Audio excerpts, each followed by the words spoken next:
पुण्यश्लोक राजमाता अहिल्यादेवी होळकर, हिंदवी स्वराज्य संस्थापक छत्रपती शिवाजी महाराज, शिकार संघटित व संघर्ष करा असा नारा देणारे डॉक्टर बाबासाहेब आंबेडकर, महात्मा ज्योतिबा फुले, वसंतराव नाईक या महाराष्ट्रात होऊन गेलेल्या सर्व समाजकर्त्यांना माझं नम्र अभिवादन करतो. बांधवांनो, सर्वांची माफी मागतो कारण कार्यक्रमाला वेळ झाला. आपला कार्यक्रमाचा टायमिंग 10चा होता, परंतु एक मन आहे धनगराचं 12च्या पुढे आपला कार्यक्रम काय त्यातील मन आहे पुढचं काय बोलत नाही. परंतु प्रत्येक वेळेस ज्या ठिकाणी समाजाचा कार्यक्रम असतो त्या ठिकाणी आपण एक ताकदीने एक जोशाने आपण या महाराष्ट्रातील बार्शी असेल, उमरगा असेल, लोहारा असेल, औसा असेल, धाराशिव जिल्ह्यातून असेल, बऱ्याच ठिकाणून या ठिकाणी आपण समाज बांधव उपस्थित राहिला. खूप आनंदाची अभिमानाची गोष्ट आहे की आपण आपली संघटना संपूर्ण महाराष्ट्रामध्ये या ठिकाणी काम करते. ज्या ज्या पदाधिकाऱ्यांना आता आपण नियुक्ती पत्र दिले त्यांची काय मी आता नावं घेत नाही, पण सर्वांना ज्या ज्या समाज बांधवांना नियुक्ती पत्र दिले त्यांना पुढील भविष्य काळासाठी शुभेच्छा देतो. आणि ताकदीनं खूप आपण संघर्षानं या धनगर समाजासाठीच नाही तर या महाराष्ट्रातल्या गोरगरीब उपेक्षित लोकांसाठी ही संघटना काम करते. भविष्यामध्ये गेली 17 वर्षापासून ही अखिल भारतीय महिला रक्षक संघटना पूर्ण जिल्ह्यामध्येच नाही तर संबंध महाराष्ट्रामध्ये काम करते. परंतु एक ठराविक जिल्ह्यापुरतं मर्यादित असणं आणि महाराष्ट्रातल्या धनगर समाजाच्या अडचणी सोडवणं यामध्ये खूप फरक आहे. आज बार्शीहून खूप मोठी संख्या आल्या या हॉलमध्ये. आज महिला सुद्धा आता महिला या ठिकाणी कमी प्रमाणात दिसत असतील, परंतु भविष्य काळामध्ये येणाऱ्या काळामध्ये ज्या ज्या जिल्ह्यामध्ये प्रत्येक तालुक्यामध्ये आपण संघटनेच्या वतीनं कार्यक्रम घेतोय. आता जरी आपण रोपटं लावला असेल तर त्या रोपट्याचं काही काळामध्ये खूप मोठा असं वेळामध्ये उत्पादन होणार आहे. ही संघटना आपली गोरगरीब लोकांसाठी धनगरावर अन्याय जो धनगरावर अन्याय करतो त्याला आडवं करण्यासाठी आपण संघटनेची स्थापना केली. या औसा तालुक्यातील तावशी एक गाव आहे. आपण सोशल मीडियाच्या माध्यमातून बघितलं असेल. अहो त्या 8 वर्षाच्या पोराला मारलं, तिच्या पाठीवरती काल ओळ बघून डोळ्याला अंगावर काटा आला. म्हणजे एका महिलेला तिचं कपडे फाटेपर्यंत मारलं जाते, एका तिच्या नवऱ्याला मारलं जाते. म्हणजे आपण भविष्यात फक्त अन्याय सहन करायचा का? म्हणजे इतके दिवस आपल्या आईवडिलांचं आयुष्य लोकांचा मार खाऊन अन्याय सहन करून इतकं आयुष्य संपवलंय. परंतु येणाऱ्या काळामध्ये महिला रक्षक संघटना त्या ठिकाणी कुठल्याही गोरगरीब धनगर समाजाला अन्याय करेल त्याला त्या ठिकाणी आडवं केल्याशिवाय राहणार लक्षात ठेवा. त्याच्यासाठी तुमची एकता असणं गरजेचं आहे. तुम्ही तुमच्या जिल्ह्यामध्ये तालुक्यामध्ये ज्या ज्या ठिकाणी धनगर समाजाला अन्याय होईल, धनगर समाजाच्या अडचणी असतील त्या अडचणीच्या पाठीमागे राहणं सुद्धा या ठिकाणी आपलं कर्तव्य आहे. तुम्हाला जिथं गरज पडेल महाराष्ट्रात मंत्री असेल, आमदार असेल, खासदार असेल, कुठल्या जिल्ह्याचा SP असेल तर त्या ठिकाणी त्यांना सुद्धा या ठिकाणी संघटनेच्या वतीनं हा दबाव टाकून या ठिकाणी आपण भाज्याला गुन्हा नोंद करायला लावला आणि FIR करायला लावला. त्यांना आज पंचनामा करून अटक करायला लावलं. परंतु आपण सर्वांनी एकत्र देणं गरजेचं आहे. मार खाणारा खातोय, गाव लेवलला आपण काय करतोय, आपली गावात 100-200 संख्या जरी असली तर त्या ठिकाणी मार खाणारा खातोय आपण फक्त बघायची भूमिका आपण प्रत्येक ठिकाणी घेतोय. परंतु येणाऱ्या काळामध्ये आपण या संघटनेच्या माध्यमातून जिथं अन्याय होईल त्या अन्यायाला वाचा फोडण्यासाठी आपण सर्वांनी एकत्र देणं गरजेचं आहे. ज्या नवयुवक पिढीला आपण आता पद दिलं त्यांनी फक्त पदापुरतं त्या ठिकाणी न राहता तुम्हाला जिथं अडचणी कुठल्याही अडचण असतं तुमच्या तालुक्यामध्ये असू द्या, कुठल्याही मंत्र्याकडे काम असू द्या, कुठल्या SP ऑफिसला काम असू द्या, ती फक्त समाजाची अडचण सोडण्यासाठी तुम्ही कधीही तुम्ही रात्री 2 वाजता फोन करा. ही संघटना तुमच्या पाठीमागे खंबीरपणे उभा राहणार आहे.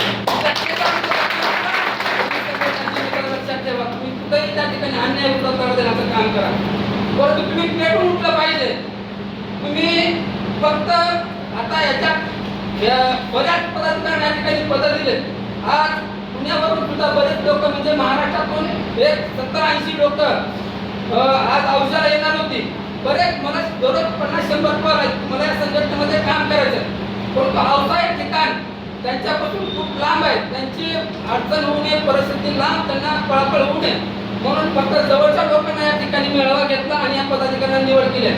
परंतु एक महाराष्ट्राच्या मध्यस्थी पुणे किंवा कुठेतरी आपण एक ठिकाण ठरवून ज्या येणाऱ्या काळामध्ये ज्या आणखी आपल्या संघटनेमध्ये जे काही पदाधिकारी निवड करू त्या ठिकाणी मोठा कार्यक्रम घेऊन त्या नवीन पदाधिकाऱ्यांना आपण नियुक्त करणार आहोत.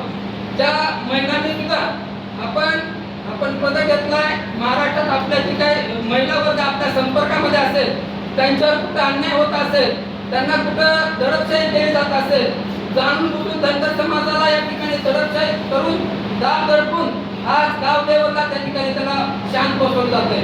म्हणजे फक्त आपण अन्याय सहन करायचा आपण कुणाच्या आपल्या अंगामध्ये नष्ट प्राणमत राहिलं ते होळकरांचं अंग रक्त सळसळत आहे. ज्या मनाला होळकरांचे विचार आपल्या अंगामध्ये होते ज्या आईने होळकरांना सांगितलंय ज्याच्या मनगटामध्ये बळ आहे बुद्धी आहे चातुर्य आहे तो फक्त लोकांचा उपराजा बनू शकतो. आपल्या मनगटामध्ये बळ आहे बुद्धी आहे चातुर्य आपण फक्त समाजासाठी काम तर करूया समाजावर होणारा अन्याय तर थांबवूया एवढं तर काम करू शकतो. प्रत्येक ठिकाणी आज संघटना तुम्ही बघत असाल सोशल मीडियाच्या माध्यमातून जिथं धनगर समाजाला अन्याय होतो त्या ठिकाणी संघटना पहिल्यांदा धावून जात आहे त्या अन्यायाला वाचा पडून आपल्या समाजाला न्याय देण्याचं काम करत आहे. होळकरांच्या जयंतीला आपल्याला परवानगी मिळत नाही एवढं दुर्दैव आहे. अरे त्या छत्रपती शिवाजी महाराजांच्या इतिहासाच्या पुस्तकाचं नाव काय होतं मराठ्यांचा इतिहास. हा मराठ्यांचा इतिहास कोण रचलाय हा मराठ्यांचा इतिहास कोण घडवलाय तर धनगराच्या तानाजी मालुसरे या माणसानं स्वतःच्या अंगावर तलवार झेलून स्वतःचं रक्त सांडून आज लग्न तोंडाण्याचं मन माझ्या रायबाचं म्हणून हा मराठा समाजाचा इतिहास घडवलाय. मराठा समाजासाठी या ठिकाणी शिवाजी महाराजांच्या सैन्यामध्ये सर्व समावेशक होते परंतु आज धनगर समाजाची अवस्था काय. अरे फक्त नावाला महाराष्ट्रामध्ये 2 नंबर संख्या म्हणून आपण अभिमानाने सांगतो फक्त आकडेवारीवर धनगर समाज महाराष्ट्रामध्ये 2 नंबरवर आहे परंतु प्रगतीच्या बाबतीत शिक्षणाच्या बाबतीत राजकारणामध्ये समाजकारणामध्ये कुठं समाज आहे. फक्त गावामध्ये आपल्याला आईला होळकरांच्या पुतळ्यासाठी जागा मिळत नाही एवढं दुर्दैव आपलं. फक्त मतापुरता आपण लोकांची पाय धरायची का फक्त मतापुरता आपला वापर केला जातो का फक्त आपण शांत डोक्याने विचार करणं गरजेचं आहे. आपलं अस्तित्व खूप मोठं आहे. ज्या सम्राट अशोकाच्या आपण वंशज लक्षात ठेवा जे भारतावर राज्य करणारी आपण जमात आहोत परंतु आज आपली परिस्थिती काय झाली खूप दुर्दैव आहे. महाराष्ट्रामध्ये फक्त संख्या 2 नंबरला महाराष्ट्रात धनगर समाज किती आहे 2 नंबरला आमचा समाज काय करायचं 2 नंबरला अरे प्रगती सगळ्यात खाली 2 नंबरला आज समाजाची लय बेकार अवस्था आहे. तुम्ही जर आता जर गेलेल्या काळामध्ये जे झालं असेल परंतु त्याच पद्धतीने आपण जर चालत राहिलो तर धनगराचं अस्तित्व या महाराष्ट्रामध्ये राहणार लक्षात ठेवा. तुम्ही ताकदीने पुढे राहिलं पाहिजे ताकदीने पुढे उभारलं पाहिजे. जर तुम्हाला कुठेही अडचण असू द्या कसलीही अडचण असू द्या ती मता रक्षक संघटना तुमच्या पाठीमागे खंबीरपणे दिवस रात्र सोबत राहील. जिथं धनगरावर अन्याय होईल कुठल्याही समाजावर अन्याय होईल तो गरीब असेल कुठला असेल त्याच्याशी घेणं देणं नाही कुठल्या जातीचा असेल यासाठी घेणं देणं नाही परंतु ते अन्यायाला वाचा फोडण्यासाठी आपण रस्त्यावर उतरलं पाहिजे. तुम्हाला कसलीही गरज असू द्या ती संघटना तुमच्या पाठीमागं आणि हा नितीन बंडर पाटील तुमच्या पाठीमागं खंबीरपणे उभा आहे. कारण आपला फक्त आता मतापुरता प्रत्येक ठिकाणी वापर केला जातोय. आपली मला सांगा आपली काही किंमत आहे वाटते का तुम्हाला महाराष्ट्रामध्ये काही किंमत आहे 2 नंबरवर संख्या आहे 2-3 कोटी धनगर समाज आहे किती आमदार खासदार आहे काहीच नाहीये. म्हणजे ही लोक फक्त मतापुरता धनगर समाजाचा वापर करतात आणि आपल्याला मतदान करून झेंडा बसून गाव लेवलला जागा मिळत नाही. आता सरपंच सुद्धा आले दौलत सगळं आपल्या आले त्या ठिकाणी प्रॉब्लेम होता जागा धनगर समाजाच्या धनगर समाज पूर्ण बाजूने राहतोय त्या धनगर समाजाच्या आतमध्ये शोष खड्डे संघर्ष खड्डे सगळे म्हणजे लोकांना फक्त घाणीमध्येच राहायचं आपल्या कधी बाहेर जायचंच नाही. तो प्रश्न आपण मार्गी लावला त्या ठिकाणी सर्व घाण काढून टाकण्यासाठी आम्ही साहेबांकडे पण विनंती केलेली आहे ती सगळी घाण काढून इथल्या प्रस्थापितांना छाताडावर पाय देऊन आपण आपली कामं करून घ्यायची. आपण तुम्ही कुठल्या पक्षात काम करता त्याशी घेणं देणं नाही. जिथं समाज येईल त्या ठिकाणी तुम्ही एकत्र असणं गरजेचं आहे. गेले 17 वर्षापासून आजपर्यंत कुठल्या पक्षात आपण काम केलं नाही. माझा पक्ष म्हणजे पिवळा झेंडा म्हणून आजपर्यंत समाजासाठी काम करतोय परंतु त्याच ताकदीनं त्या घोषणा आपण काम केलं पाहिजे. प्रत्येक गावात जागा आपण मागतोय प्रत्येक ठिकाणी. आता जयनगरचे आले जयनगरला सुद्धा त्या ठिकाणी अडचण होती. जयनगरला पूर्ण जागेचा या ठिकाणी आठ द्यायला लावला. असे कित्येक गावामध्ये पुण्यश्लोक होळकरांच्या जयंतीसाठी असेल मूर्तीसाठी असेल झेंड्यासाठी असेल सभागृहासाठी असेल त्या संघटनेच्या माध्यमातून जागा मिळवून देण्याचं काम केलं, झेंड्यासाठी मदत केली, काढलेल्या लोकांच्या पिकासाठी मदत केली. परंतु येणाऱ्या काळामध्ये आपण सर्व जर एकत्रित राहिलो तर आपल्याला कुठलाही माहिती आपल्या आडव्या लक्षात ठेवा. पण आपली ताकद असणं गरजेचं आहे. फक्त काय करायचं, समाजाचे काम करणारी पिढी काम करत राहायची, आपण फक्त बघायची भूमिका द्यायची. त्याच्यानं आपल्या समाजाचं कल्याण होणार नाही बांधवांना. तुम्ही जोपर्यंत रस्त्यावर उतरणार नाही तोपर्यंत आपल्या जीवनामध्ये क्रांती घडणार नाही, लक्षात ठेवा. आपली इतकी सध्याची परिस्थिती इतकी बिकट आहे, ती बिकट परिस्थिती एवढी बिकट म्हणजे ज्या ठिकाणी मी धनगर आरक्षणासाठी समाजाला आरक्षण भेटावं, हा समाज गेली 75-80 वर्ष झालं आरक्षणापासून वंचित आहे. ज्या बाबासाहेब आंबेडकरांनी घटनेमध्ये लिहून दिलंय त्या घटनेमध्ये सुद्धा या ठिकाणी आरक्षण दिलंय ते आपल्याला मिळत नाही. त्यासाठी उपोषण करावं लागतं. कित्येक आपल्या धनगर समाजाचे बलिदान दिले. काय म्हणजे दुर्दैव, एवढं दुर्दैव आहे कारण की समाज एकत्र देत नाही. त्याचं कारण काय? परंतु येणाऱ्या काळामध्ये या मल्हार रक्षक संघटनेच्या वतीनं सर्व महाराष्ट्रातील जितक्या गावगाड्यापर्यंत आपल्याला पोहोचता येईल, मला एकाला पोहोचायचं नाही, ते तुम्ही काम केलं पाहिजे. तुम्ही जे पदाधिकारी आहेत तुमच्या तालुका लेवलला, जिल्हा लेवलला, ज्या ठिकाणी प्रत्येक आता आपल्या संघटनेच्या वतीने येणाऱ्या काळामध्ये ज्या ज्या तालुक्यामध्ये आपण पद दिले त्या तालुक्यातील सर्व समाज बांधवाला एकजूट करून त्या तालुक्याच्या मध्यस्थी ठिकाणी आपल्याला कार्यक्रम घ्यायचा. बाबा समाजाच्या खरंच काय अडचण आहे, कारण प्रत्येक समाज गाव लेवलला मार खातोय, शांत बसतो, कुणाला सांगत नाहीये. बऱ्याच ठिकाणी समाजाला अन्याय होतोय, महिलाला मारलं जातंय आणि मग आपण फक्त मार खायचे. खूप कालचा प्रकरण सुद्धा आता या गावचं प्रकरण सुद्धा खूप राजकीय पुराणे आणण्याचा प्रयत्न केला, पण मी माझा आपल्या संघटनेचं नाव आणि आपलं नाव आल्यामुळे कुठलाच माहितीला पुढे आले, कुठला आमदार असतो ना खासदार असतो म्हणतो. कारण मी बोललो तुम्हाला आज माझ्याकडे आले सगळं पीए वगैरे त्यांचे, म्हणून कुठला माझा समाजाचा विषय कुठल्या आमदारचा ऐकला नाही, कुठल्या खासदारचा ऐकला नाही, त्याच्यावर गुन्हा दाखल झालाच पाहिजे. माझ्या आई बहिणीनं मानलंय तर आपण त्याच्यावरती 74 आता कर्मामध्ये बदल झालाय. महिलांची छेडछाड काढणं आणि तिचे कपडे काढून मारणे इतकं आपल्याला आपल्या अंगावर एवढं कलम मार खावं लागतंय. म्हणजे जेव्हा कलम गुन्हा दाखल झाला 74 4-5 कलम त्या ठिकाणी लावले त्यांना आज 55 कोटी अटक करतील.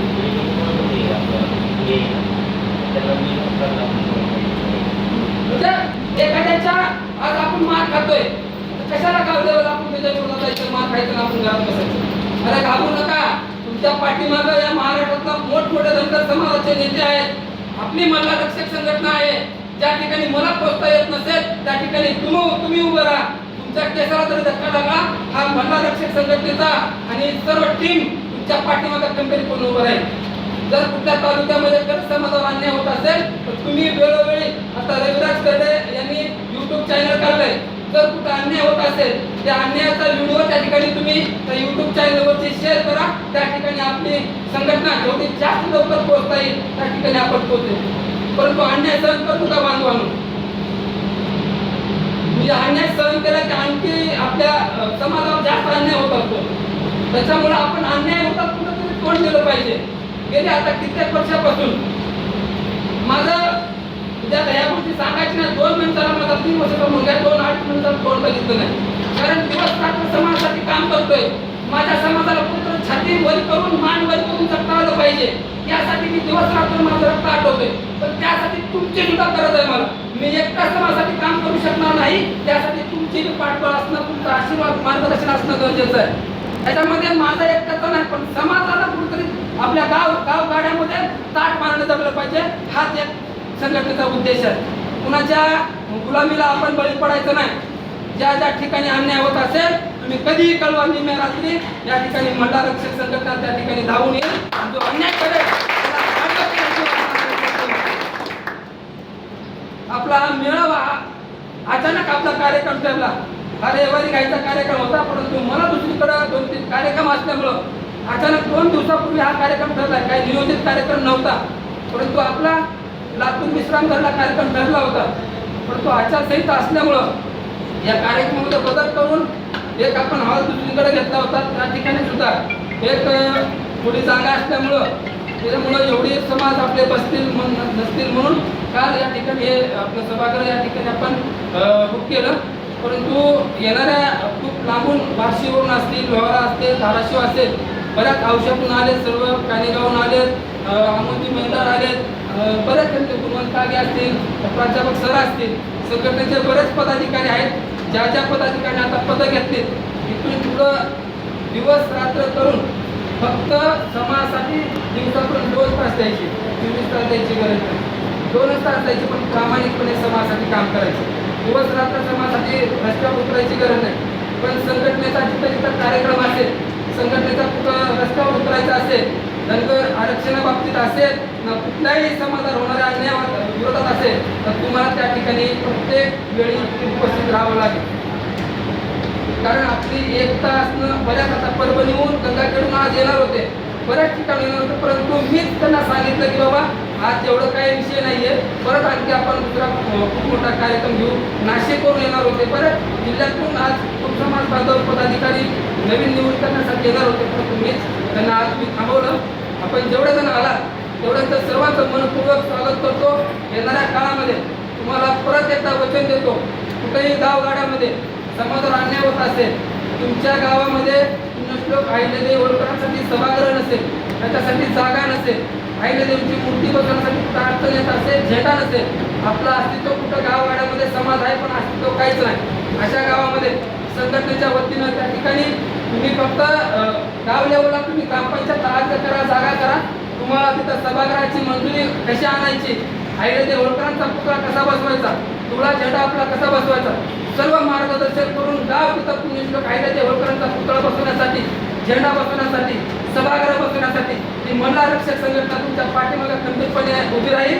कुठल्याही पोलीस प्रशासनाला घाबरायचं नाही, कुठल्याही आमदार खासदाराला घाबरायचं नाही. कोणीही आडवा दे, आपल्या गटाच्या सगळ्या गोष्टी आहेत, परंतु महाराष्ट्रामधल्या प्रत्येक जिल्ह्यातला सांगतो कुठलाही असेल कायद्याने आपण लढतोय, कायद्याच्या हिशोबाने आपण चालायचं.